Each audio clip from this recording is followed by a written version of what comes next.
derajada kooxdaada iyo title-ka kooxdaada haddii aad ogaan lahayd maanta inaana soo hor istaagto Arsenal wax ma ka sheegi lahayn laakiin dhibaatada jirtaa waxay tahay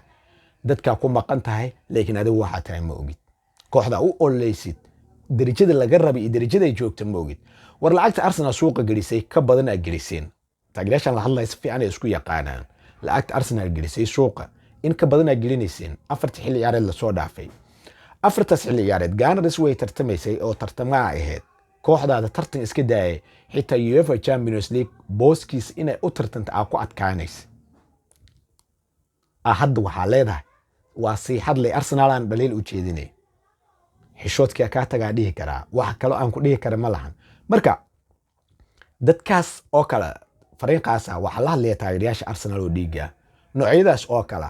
oo Arsenal waxa ka sheegay haddii adiga run inaa moodid oo Arsenal ee dhaliishay ku sheegaan run u malaysid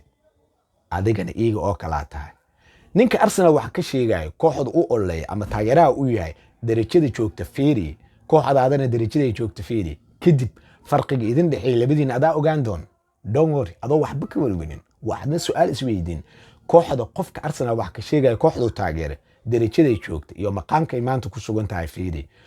adigase oo Arsenal fan oo Arsenal taageertid kooxdaada maqaamka ay joogta iyo title-ka imaanta ku sugan tahay fiiri hadal midin dhaxeeya qof kooxdaada wax ka sheegi kara ma yahay ruuxaas ha imay jawaabtan adigan ka raba muuqaalkana gaarsiiya aad u mahadsantiin